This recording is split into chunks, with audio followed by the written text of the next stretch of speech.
araw na ito isang nakagigimbal na balita. Ang walang awang pamamaslang sa kilala at batikang aktres na si Nida Blanca. The whole industry is shocked because she's such a nice lady, such a nice woman. Hindi natin malaman kung bakit.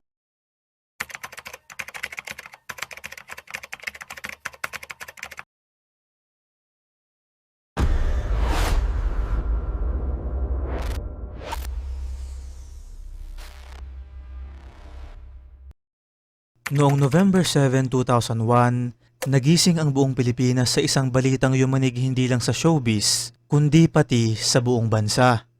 Isa sa pinakamamahal na aktres sa kasaysayan ng Philippine Entertainment na si Nida Blanca ay natagpo ang walang buhay sa loob ng kanyang kotse sa parking area ng Atlanta Center sa Green Hills, San Juan. Ilang beses siyang sinaksak, walang malinaw na motibo at hanggang ngayon, wala pa ring totoong hustisya. Ito ang kaso na hanggang ngayon ay tinatawag ng marami bilang isa sa pinakamadilim at pinakamisteryosong krimen sa kasaysayan ng Pilipinas. Paano nga ba napatay ang isang sikat, respetado at halos minamahal ng lahat na aktres? Bakit tila maraming butas ang investigasyon? At bakit kahit lumipas na ang mahigit 2 dekada, parang mas dumami palalo ang tanong kaysa sagot? Sa videong ito, huhukayin natin ang buong kwento ng Nida Blanca murder case, ang timeline, ang mga suspect, ang mga kontrobersya, testimonya, conspiracy theories, at ang dahilan kung bakit marami ang naniniwalang may mas malaki pang katotohanan na itinatago sa publiko. What about the other people involved? They're living a comfortable life right now while my mother continues to lie in her grave, and that continues to really hurt me and the family. Bago natin simulan, si Nida Blanca ay hindi basta artista lamang. Ang tunay niyang pangalan ay Dorothy Jones, isa siya sa pinakamalaking pangalan sa Philippine cinema at television. Mahigit 5 dekada siyang naging bahagi ng industriya. Nakilala siya sa kanyang pagiging versatile actress, kaya niyang magpatawa, magpaiyak at magdala ng drama na tumatatak sa puso ng mga Pilipino. Parang imposible na may gustong pumatay sa kanya. Kaya lang noong madaling araw ng November 7, 2001, may nangyaring sobrang brutal. Ayon sa mga ulat, natagpuan ng kanyang katawan sa backseat ng kanyang Nissan Sentra sa parking area ng Atlanta Center sa Green Hills, San Juan.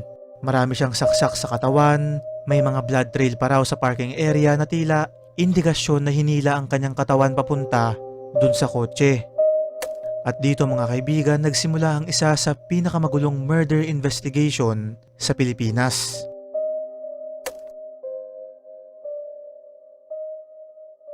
Noong araw bago siya natagpo ang patay, normal lang daw ang kilos nung aktres. Nagpunta siya sa Movie and Television Review and Classification Board o MTRCB kung saan isa siya sa board members noong mga panahong yun. Pagkatapos noon, may mga nagsasabing siya ay pumunta pa raw sa kasino. May ilan ding testimonya na nakita siyang tila problemado sa mga huling oras nito. Pero kung susumain, walang sino man ang nag-isip na yun na pala ang huling araw ng kanyang buhay.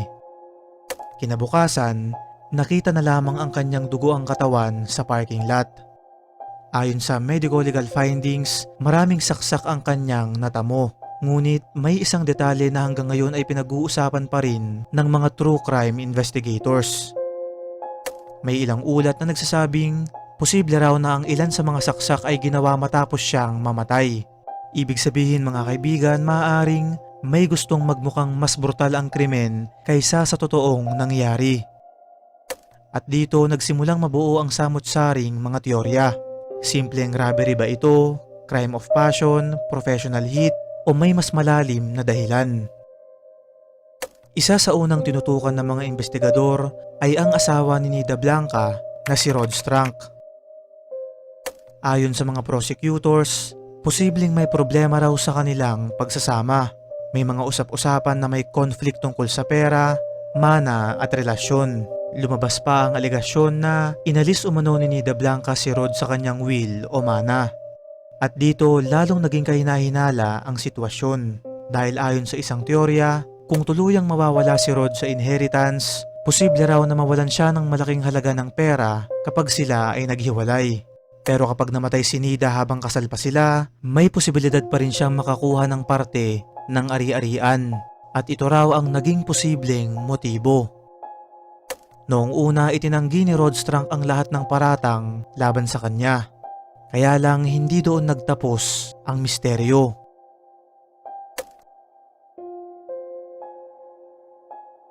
Makalipas lamang ang ilang araw matapos ang krimen, isang lalaking nagngangalang Philip Medel ang sumuko sa mga pulis. At dito lalong sumabog ang kaso. Ayon kay Medel, si Rod Strunk daw ang utak ng pagpatay kay Nida Blanca. Inamin pa raw niya na kasama siya sa operasyon. Ang confession na ito ay naging headline sa buong bansa. Marami ang naniwalang solved na ang kaso, pero ilang araw lang ang lumipas, biglang binawi ni Philip Medel ang kanyang salaysay. Sinabi niyang pinilit lang daw siya ng pulis at tinorture pa para umamin.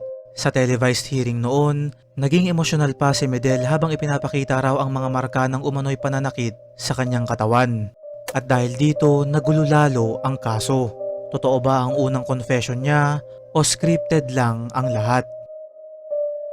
May ilan ding nagsabi na parang may tinatakpan daw na mas malaking personalidad. At dito mga kaibigan nagsimula ang mga conspiracy theories. Unang teorya, si Rod Strunk ang utak. Ito ang opisyal na direksyon ng investigasyon nung mga panahong yun.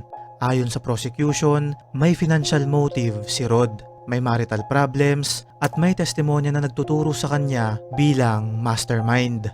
Pero may malaking problema. Kulang umano sa direktang ebidensya, walang malinaw na witness na nakakita mismo sa krimen at puro circumstantial evidence lamang ang karamihan. May ilan ding nagsabing kung planadong assassination ito, bakit tila magulo ang execution? Bakit maraming unnecessary na sugat? Bakit tila minadali? At bakit iniwan ang katawan sa mismong parking area? Pangalawang teorya, may ibang taong nasa likod nito. Sa mga internet forums at true crime discussions, may mga naniniwalang hindi lang si Rod ang dapat tignan.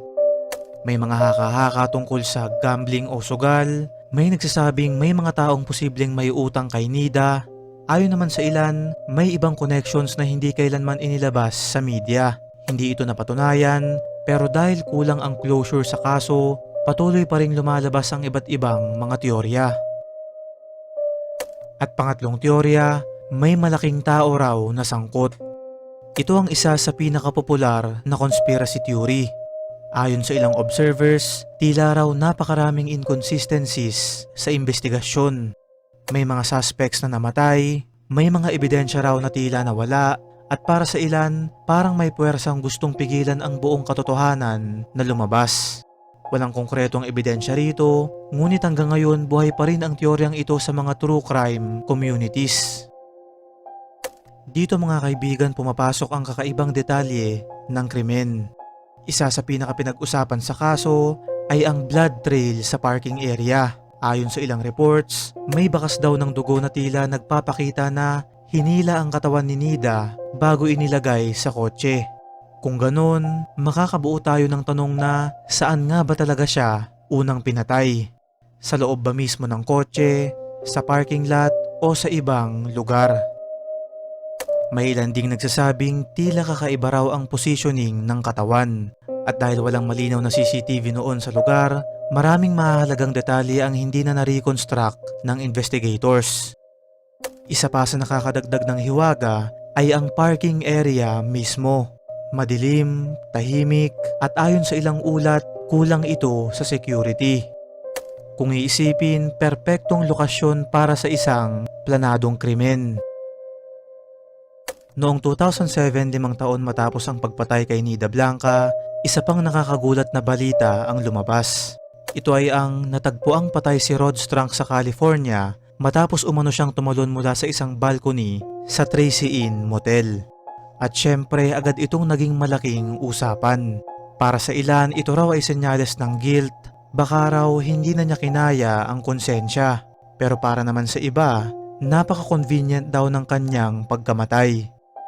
May ilan pang conspiracy theories na naniniwalang posible raw na may gustong patahimikin siya bago pa niya maisiwalat ang buong katotohanan.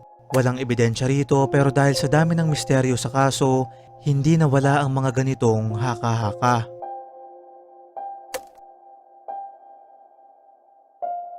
Kung titignan mga kaibigan, parang pelikula na ang nangyari sa kaso. Dahil matapos mamatay si Rod Strunk, namatay din si Philip Medel noong 2010 dahil sa pneumonia at sepsis habang siya ay nakakulong. At dito lalong naging komplikado ang lahat dahil ang dalawang pangunahing suspect sa kaso parehong wala na. At ayon sa batas, kapag namatay ang accused, nawawala rin ang tinatawag na criminal liability. Dito tuluyang namatay ang pag-asang makamit pa ang buong hustisya sa kaso ni Nida Blanca. Maraming news programs at investigative shows ang tumalakay sa kaso. Isa sa pinakakilala ay ang Case Unclosed ng GMA Network kung saan muling binalikan ang buong pangyayari. Pinag-usapan rito ang iba't ibang anggulo, testimonya at mga inconsistencies sa kaso. Nagkaroon din ng coverage ang 24 oras, mga newspaper reports at iba't ibang magazine features. Hanggang ngayon, madalas pa rin itong lumalabas sa mga listahan ng pinaka-unsolved at pinaka-misteryosong krimen sa Pilipinas. Kaya naman ang mahiwagang tanong, bakit hanggang ngayon hindi pa rin nare-resolba ang kaso? Kung susuriin nating mabuti, maraming dahilan. Una, kulang umano ang forensic technology noon kumpara ngayon. Pangalawa, maraming testimonya ang nagbago. Pangatlo, namatay ang mga pangunahing suspects. Pang-apat, maraming circumstantial evidence pero kulang sa direktang ebidensya. May mga tao ring naniniwalang posibleng hindi na talaga malalaman ang buong katotohanan. Kaya naman hanggang ngayon, may mga tanong pa ring walang sagot. Sino talaga ang huling kasama ni Nida Blanca? Bakit tila maraming inconsistency sa testimonya? Totoo ba ang unang confession ni Philip Medel? Meron bang mas malaking taong sangkot? At kung planadong murder ito, sino talaga ang nagplano? At hanggang ngayon, wala pa ring malinaw na sagot.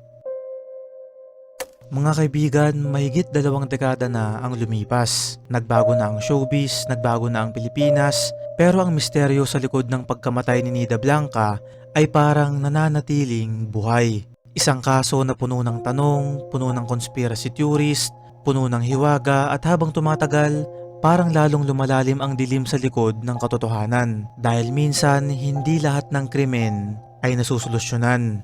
Kung gusto nyo pa ng mas maraming true crime, conspiracy at unsolved mysteries, huwag kalimutang mag-like, subscribe at pindutin mo na rin ang notification bell. At tandaan, sa bawat misteryong hindi nasusolusyonan, may katotohanang patuloy nagtatago sa hiwaga. Ano't ano pa man mga kaibigan ay wala pa rin sino man sa atin ang nakakalam kung totoo ba to o hindi.